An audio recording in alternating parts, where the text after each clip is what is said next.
When it comes to trying to achieve the most natural sound possible in American English pronunciation, one of the biggest barriers or difficulties that you may find is trying to pronounce American English vowel sounds in a way that sounds natural. This is important because in American English there are many vowel sounds, some of it which may not even exist in your first language, but tiny differences can completely change the meanings of words. So, for instance, like e versus I, like seat versus sit, or a versus e, like man versus men, things like that.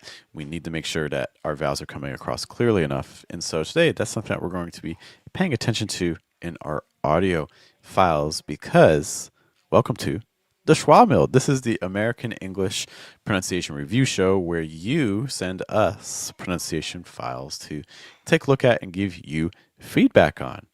To guide you in this process, there is me. Hello, my name is Geoff. It rhymes with breath. That's one of the four keys to a natural sound in American English, including placement, pitch, breath.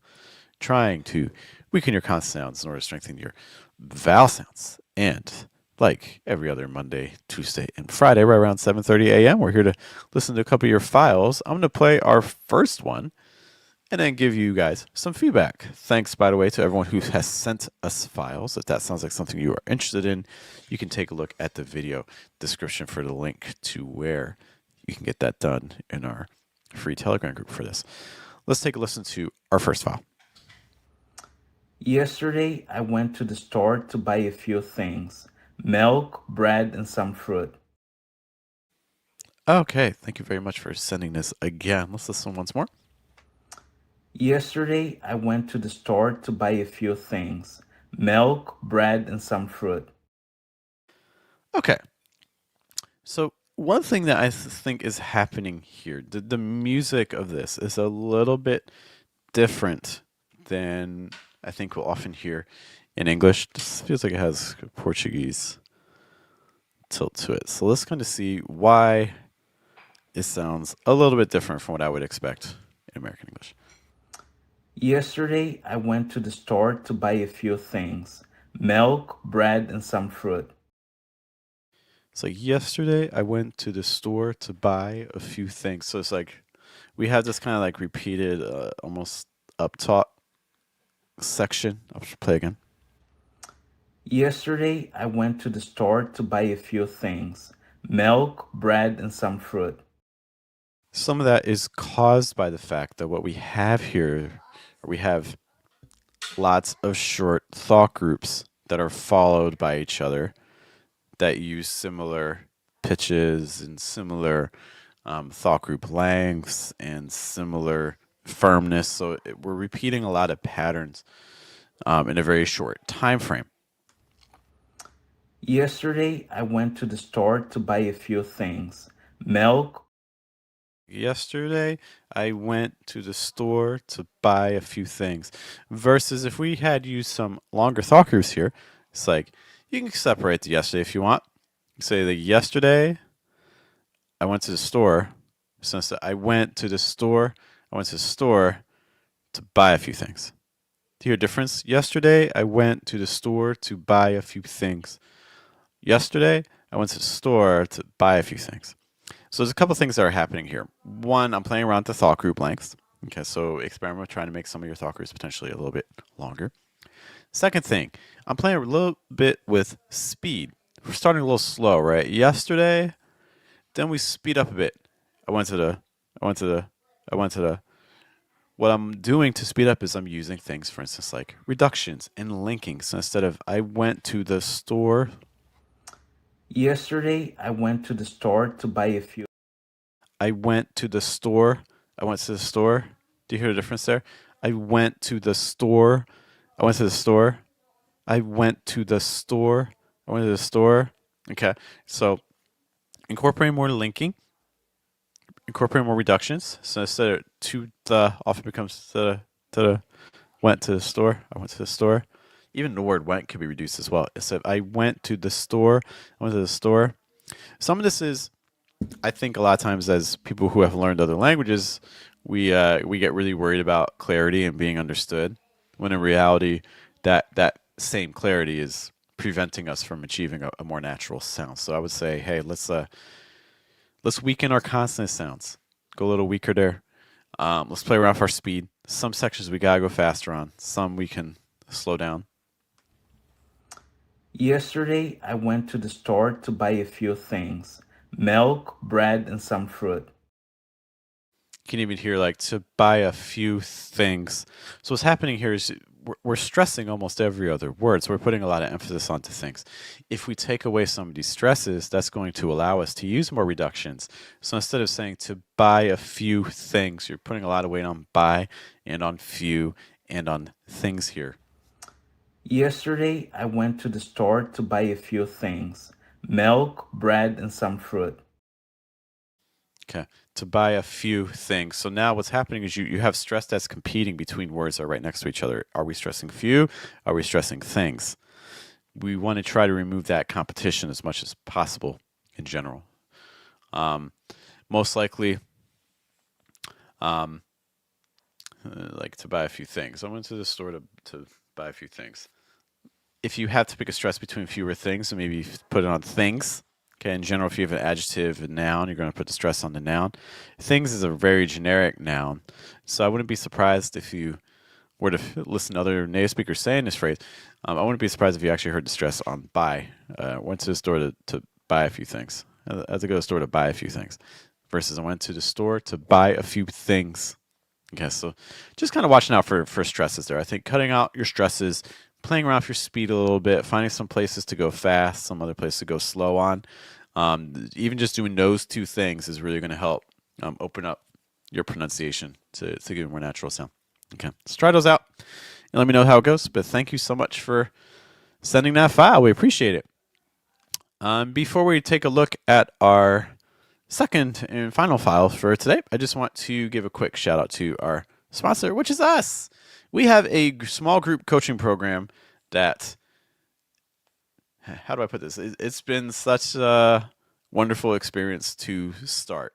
It's very different from other coaching programs I've done, so I was a little hesitant. I wasn't sure how I was going to go to launch, but we've been doing it for 2 months, and the results have been really great. And so I want to share that with you. It's called Magnet Lab, and the way Magnet Lab works is we have a private forum. It's not online. I mean, well, it is online, but it's not public access. And our members post videos there. They posted more videos over the weekend. You can post videos of yourself talking about anything. Okay, so you can talk about. We have some people who are teachers, so they post lessons that they want to teach. We have people doing kind of vlogs, just kind of talking about their daily lives. We have people who are interested in starting their own YouTube channels. We have people that are getting ready for like meetings. In fact, they have calls with clients that they record sections of. The good parts, not like anything that's private, and then post there. And we give help, So, and one of the things we're finding is that we're not only getting better at those specific situations. Our teachers are getting better at teaching. Our people having conversations with clients are getting better at having conversations with clients, but we're also becoming just better communicators. We're better with our body language. We're better with how we present, when we're doing web calls, for instance, almost like live streams like this.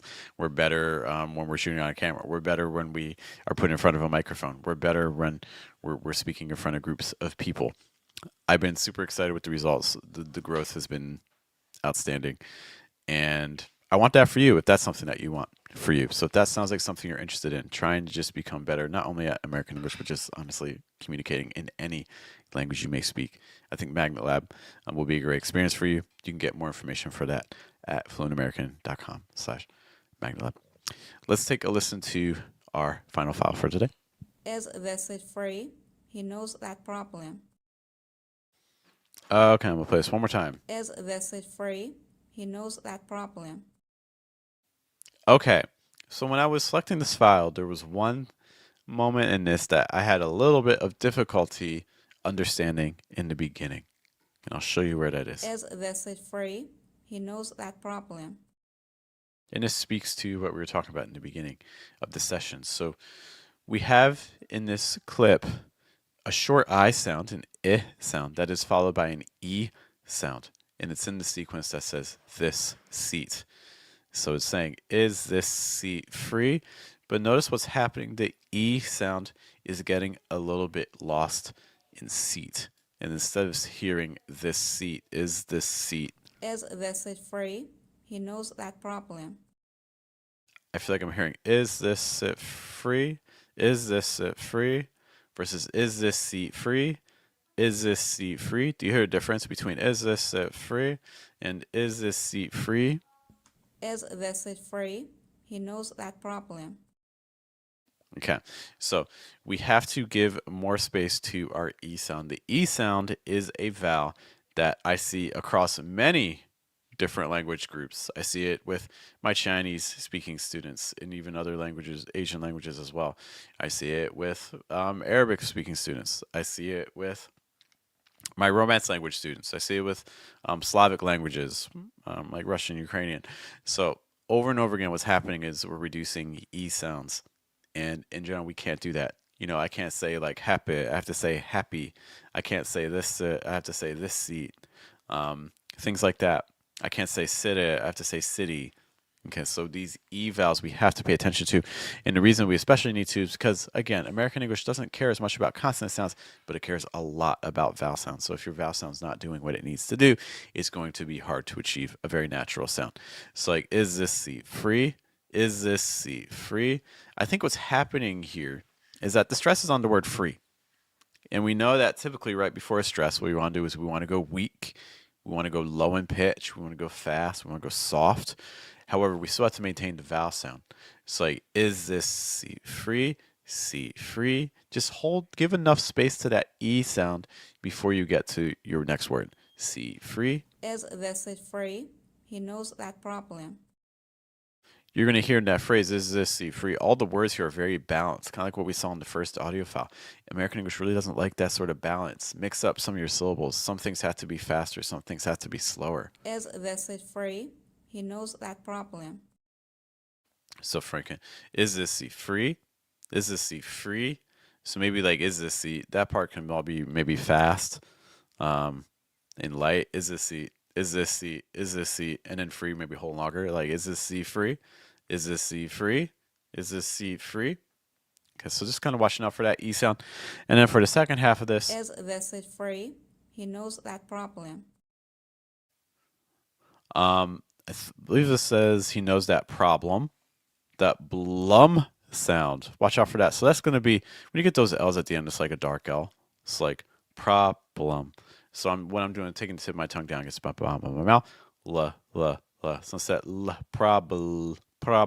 I'm not touching anything up here when I'm saying that L sound. I'm keeping it down. Problem. Is this seat free? He knows that problem. And it said problem. You almost hear like 3 syllables on problem. And it sounds to me like we might be using a light L with our tongue up here. Keeping our tongue down and keeping it 2 syllables. Problem. So problem. He knows that problem. Is this seat free? He knows that problem. Yeah. So those are 2 key moments I'd be watching out there in that file. Okay. But thank you so much to both of our friends for sending that. Before we do our send-off for today, I did have a couple quick questions that I would like to try my best to address. Thank you for sending them. Again, these are coming from the Telegram group. In case you'd like to reach out with a question or audio file, I encourage you to look at that link in the video description. That's how people are sending us files for review, and you can have the chance to get your own pronunciation looked at as well. Our first question here. Do the words fat and fact sound the same when there's a stop T or a held T at the end? Okay, well, I mean, I'll say it a couple times. I'll alternate. I will say fat, F-A-T first, and then fact the second time, F-A-C-T, and see if you can hear a difference. Fat, fact, fact, fact, fat, fat. I think you have the phrase, was it like fact check? We had the fact check. Let's try the phrase. Let's compare these two and see if you can hear a difference, and maybe that would shed some light as well. Okay, so that first one would say fat check, fat check. And the second would say fact check, fact check. So again, I'll say both. Fat check, fact check. Again, fat check, fact check. To me, they have slightly different sounds, but maybe that's a me thing. Thanks for asking that question. And then the other question here was, let us take a look. How do you pronounce Garden of Eden? Garden, garden. Okay, so that's how I would say the first word. Garden, garden. And the second word, Eden, Eden. Garden of Eden, Garden of Eden. Notice again the pitch pattern too. Garden of, Garden of, Garden of, Garden of, Garden of Eden. Okay, if you find that difficult, just kind of focus on your vowels real quick. It's like ara, ara, ara, ia, ara, ia. Garden of Eden, ara, Eden, Garden of Eden, ara, Eden, Garden of Eden. Things like that. Maybe can help smooth it out if you find that to be challenging. All right. With that, I'm going to conclude us for today. But hey, thank you so much for hanging out with me. Look, there's a lot of pronunciation resources out there. I am very much familiar with that. So the fact that you spent some time here with me at the Schwa Mill is appreciated. We'll be back Tuesday, tomorrow morning, right around 7:30 a.m. New York, and then Friday later in the week as well. Plenty of time to check out that Telegram group. To send your free audio files. And if you want a deeper dive into becoming a more effective communicator in any language that you speak, definitely take a look at fluentamerican.com/magnetlab. I will see you guys later. I hope you have a good day, have a good night, and a good afternoon. Take care, guys.